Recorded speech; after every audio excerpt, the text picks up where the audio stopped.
Hello everyone, my name is Icha Sharma and thank you for choosing this video. तो अभी इस video में हम क्लास 12 का चैप्टर 1 द लास्ट लेसन पढ़ेंगे। बहुत प्यारा चैप्टर है। आई होप इस वीडियो को एंड तक देखने के बाद आपको ये पूरा चैप्टर क्लियर हो जाएगा। ठीक है, तो चलो शुरू करते हैं। सबसे पहले जो द लास्ट लेसन है उसको अल्फोंसो डॉडेट ने लिखा है। अल्फोंसो डॉडेट एक फ्रेंच नोवेलिस्ट हैं जो कि शॉर्ट स्टोरीज़ लिखा करते थे और इनकी काफ़ी सारी स्टोरीज़ पब्लिश भी हुई हैं। तो उन्हीं ने ये चैप्टर आपका लिखा है। तो चलो इस चैप्टर में क्या होता है उसको जानते हैं। सबसे पहले एक छोटा बच्चा होता है फ्रांस। अब आप कंफ्यूज मत होना क्योंकि ये स्टोरी जो है वो फ्रांस के बारे में है। फ्रांस एज एन उस जगह के बारे में है, जगह की बात कर रही हूँ मैं आपसे। ठीक है, और फ्रांस उस बच्चे का नाम है। बेसिकली फ्रांस उस बच्चे का नाम है, फ्रांस जगह है। तो जो फ्रांस होता है उसको ना सुबह का टाइम होता है और उसको स्कूल जाने का बिल्कुल भी मन नहीं होता क्योंकि उसके जो टीचर थे स्कूल में वो उनका नाम था एम हैमिल और वो पार्टिसिपल्स का टेस्ट लेने वाले थे। अब जैसे मान लो आपको पता है कि आपके टीचर ने बोला है कि कल हम टेस्ट लेंगे और अगर आप प्रिपेयर करके नहीं जाते और आपको पता है कि वो टीचर बहुत ज़्यादा स्ट्रिक्ट है तो आप क्या करते हो, छुट्टी लेने के बहाने ढूंढते हो कि कुछ ना कुछ कर कि छुट्टी हो जाए, आज तो नहीं जाना पड़े। तो वैसे ही उस छोटे बच्चे का बिल्कुल भी मन नहीं था स्कूल जाने का क्योंकि वो जो उसके टीचर थे वो पार्टिसिपल्स का टेस्ट लेने वाले थे, राइट। अब क्या होता है, जब वो सुबह उठता है और जा रहा होता है स्कूल की तरफ तो इतना सुंदर मौसम हो रहा होता है कि उसको लगता है कि घूमते फिरते या नहीं जाऊं, ऐसे करके जाता जाता जाता जाता वो जा रहा होता है। तो उसमें ना बीच में उसके स्कूल और उसके घर के डिस्टेंस के बीच में एक बोर्ड होता है, बुलेटिन बोर्ड, जहाँ पे लास्ट 2 ईयर्स से बैड न्यूज़ ही लगती हैं। उस बुलेटिन बोर्ड के बाद बहुत सारे लोगों की भीड़ जमा होती है। अब वो सोचता है, मनी मान वो छोटा बच्चा सोचता है कि क्या अब क्या न्यूज़ आई होगी, अब क्या ही होगा। एंड ये सोचते सोचते वो स्कूल चला जाता है।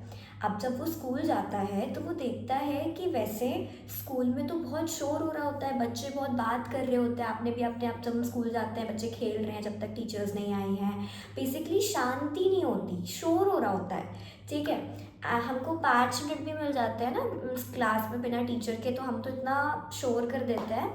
इनका तो पूरा स्कूल ही साइलेंट था। तो वो सोचता है कि ऐसे क्या हो गया, आज छुट्टी तो नहीं है। बेसिकली उसको लग रहा है कि संडे मॉर्निंग की तरह संडे मॉर्निंग तो नहीं है क्योंकि शांति इतनी ज़्यादा है। लेकिन वो विंडो से देखता है कि जो उसके फेलो मेट्स हैं, जो उसके फ्रेंड्स वगैरह हैं, वो तो ऑलरेडी क्लास में बैठे हैं, फिर इतना शांति क्यों है। एंड वो चुपके चुपके चुपके चुपके जा रहा होता है। तो उतने में जो उसके टीचर होते हैं एम हैमिल, वो फ्रांस को बोलते हैं कि अरे जल्दी आओ, चलो हम आपके बिना ही स्टार्ट करने वाले थे। तो फ्रांस डरते डरते, बहुत डरते डरते बैठ जाता है अपनी सीट पे। लेकिन वो जो दिन था वो यूजुअल नहीं था, वो बहुत डिफरेंट होने वाला था जिसका अभी फ्रांस को कोई अंदाज़ा भी नहीं था। अब जब वो अपने टीचर को देखते हैं तो उस दिन जो उसके टीचर होते हैं एम हैमिल जो होते हैं वो अपने मतलब लाइक आपने देखा है ना हमारे जो टीचर्स होते हैं वो क्या करते हैं, पीटीएम में थोड़ा अलग ही डिफरेंट तैयार होके आते हैं, अलग ही लग रहे होते हैं। या तो हमारे टीचर्स में किसी का बर्थडे हो या फिर पीटीएम हो तो वो यूजुअल डे से ज़्यादा डिफरेंट लग रहे होते हैं। वैसे ही जो एम हैमिल है वो अपने बेस्ट अटायर में आया है। बेसिकली वो ग्रीन कोट पहन के आए हैं, फ्रिल शर्ट है और छोटी सी उन्होंने ब्लैक कलर की कैप लगा रखी है। ये कपड़े वो यूजुअली तभी पहनते थे जब कुछ लाइक समथिंग स्पेशल डेज पे पहना करते थे। लेकिन वो सोचता है कि आज ऐसा क्या स्पेशल डे है कि वो अपने ये कपड़े पहन के आए हैं।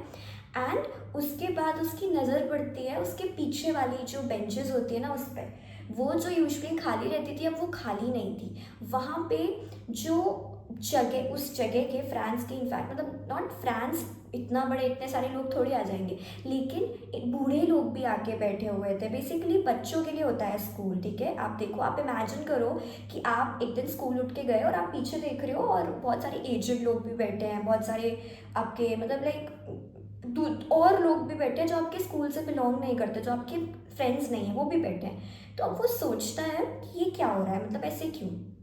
उतने में जो एम हैमिल होते हैं वो बोलते हैं कि अब जो हम पढ़ने वाले हैं वो आपके इस लैंग्वेज का या इस फ्रांस का फ्रांस नहीं, बच्चे का नाम नहीं बोल रही हूँ, वो द लास्ट लेसन होगा। अब ये जो वर्ड्स उसके कानों में जाते हैं, फ्रांस के कानों में जाते हैं, और वो एकदम से थंडर क्लैप की तरह होते हैं कि लाइक ये क्या हो गया, ऐसे क्यों बोल रहे हैं, लास्ट लेसन क्यों होगा। क्योंकि ऑर्डर बेसिकली उस टाइम की बात है जब फ्रांस और प्रूशिया में लड़ाई चल रही थी। तो उसमें जो हमारा हमारा एज एन फ्रांस जो था वो हार गया था, और प्रूशिया ने जो फ्रांस के डिस्ट्रिक्ट्स थे अल्सास एंड लॉरेन को उसको बेसिकली कब्जा कर लिया था, एंड बोला था कि वहाँ के जो सारे स्कूल्स हैं उसमें ये फ्रेंच लैंग्वेज ना सिखा के जर्मनी सिखाई जाएगी। ठीक है, मतलब जर्मनी ही बुलवाया जाएगा, और ये कोई अब ये नहीं पढ़ाया जाएगा फ्रांस में। तो अब ये चीज़ सुन के उस बच्चे को एकदम से लगता है कि ये क्या हो गया, एंड फिर वो पढ़ाना स्टार्ट करता है। अब क्योंकि वो आधा शौक में तो हो ही जाता है कि ऐसे, क्योंकि ऑर्डर आ गया है वहाँ से ऐसा ऐसा, अब उसको पता चलता है, तो वो सोचता है अच्छा, तभी बुलेटिन बोर्ड पे इतनी भीड़ लगी हुई थी। एंड उसके बाद जब वो पढ़ा रहे होते हैं तो फ्रांस की चांस आती है, और फ्रांस को वो खड़ा करके पूछते हैं, सवाल पूछता है। ठीक है, एंड जब फ्रांस एकदम से फ्रीज होके खड़ा हो जाता है, वो कुछ नहीं बोल पाता है, तो जो उसके टीचर होते हैं वो बोलते हैं कि कोई बात नहीं बेटा, ऐसा ही होता है। अभी तक हमको लगता था कि हमारे पास कितना सारा टाइम है पढ़ने को, और हम प्रोक्रेस्टिनेट करते थे, रोज़ कल के लिए टालते थे, लेकिन अब ऐसा नहीं है। अब क्योंकि आपका लास्ट लेसन ही है, राइट। तो और ऐसे कह के वो उस बच्चे को उसकी गलती नहीं वो कर रहे होते हैं, वो बोलते हैं कि मेरी ही गलती है, मैंने आपको अच्छे से नहीं पढ़ाया। जब मुझे फ़िशिंग करने जाना होता था तो मैं छुट्टी कर देता था स्कूल की, या मैं आपको अपने गार्डन में प्लांट्स को वाटर करने के लिए भेज देता था, ऐसे करके। और आपके पेरेंट्स को भी तो एज सच इतना पढ़ाई से मतलब नहीं था, वो तो यही चाहते थे कि लाइक आप फार्म में या मिल्स में काम करने लगो और थोड़ा ज़्यादा पैसा कमाने लगो, दैट इज़ इट, ऐसे करके। कि कोई बात नहीं, अब कुछ नहीं कि लेकिन कितनी फ़नी बात है ना, कि मतलब ये एम हैमिली बोल रहे हैं कि कितनी फ़नी बात है ना कि आप जिस जगह के, जैसे फॉर एग्जांपल हम इंडिया के लोग हैं और हमको हिंदी ही नहीं आती होगी, या आपके जो जिस जगह की जो मोस्ट प्रोमिनेंट लैंग्वेज होती है वो ही नहीं आती होगी, तो कितना गलत बात है कि आपको आपकी मदर टंग ही नहीं आती है, राइट। आप इस सिचुएशन को ऐसे इमेजिन करो कि आप एक दिन स्कूल उठ के गए और आपको पता चले कि अब आपके कंट्री में हिंदी ही नहीं बोली जाएगी, ये जो लैंग्वेज आपको आपकी जो मदर टंग है वो बोली ही नहीं जाएगी, और आप बोल ही नहीं सकते, वो पढ़ाई ही नहीं जाएगी, तो कैसा फील होगा आपको। वो उस बच्चे को फील हो रहा था, राइट।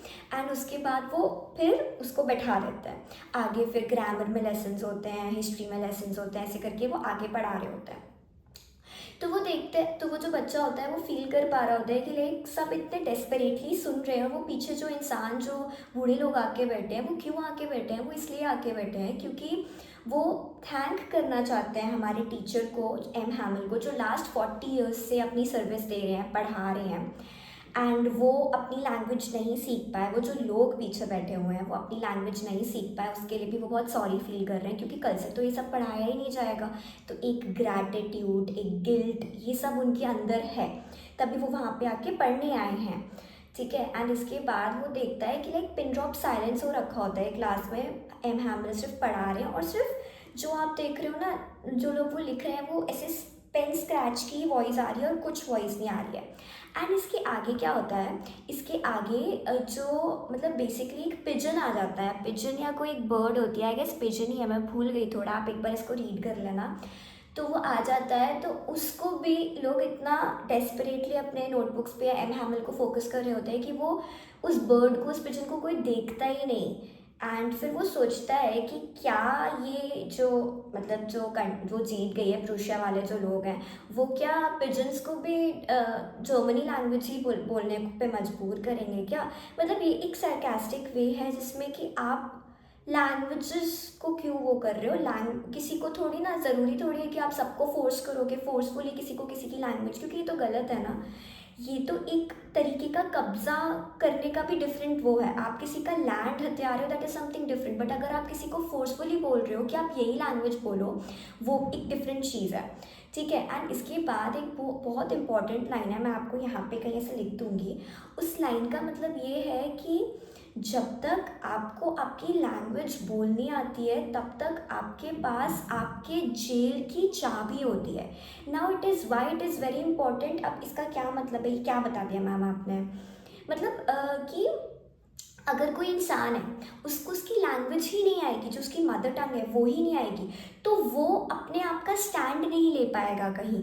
आप इंडिपेंडेंट कब होते हो, आप अपना स्टैंड कब ले पाते हो, जब आपको आपकी लैंग्वेज आती है, जब आपको आपके ऊपर कॉन्फिडेंस होता है। तो एम हैमिल ने बोला था कि अगर आपको आपकी लैंग्वेज आती है तब तक आप, जब तक आपको आपकी लैंग्वेज आती है तब तक आप जिस जेल में हो उस जेल की चाबी आपके पास है। और जहाँ आपको लैंग्वेज आना बंद हुई तो दैट मीन्स कि आप now you will live forever in that jail. Basically अब आप उनके कंट्रोल में आ जाओगे, जो आपको फोर्सफुली दूसरी लैंग्वेज बोलवाने को बोल रहे हैं, उनके कंट्रोल में आ जाओगे। आप पूरी तरीके से अपना स्टैंड नहीं ले पाओगे। एंड इसके बाद पढ़ाने के बाद जो उनकी सिस्टर होती है एम हैमिल की, वो भी अपना सब कुछ पैक कर रही होती है, एम हैमिल का भी पैक कर रही होती है। बिकॉज अब एम हैमिल तो लाइक इसके टीचर थे, फ्रेंच लैंग्वेज के टीचर थे, वो ये पढ़ाते थे, अब वो इस कंट्री को छोड़ के जा रहे होते हैं। तो 12 बजते हैं, लाइक 12 o'clock होता है, तो जो प्रूशियन सोल्जर्स होते हैं उनका ट्रम्पेट आके लाइक विंडो के बाहर देखने को मिलता है कि वो आके खड़े हो जाते हैं।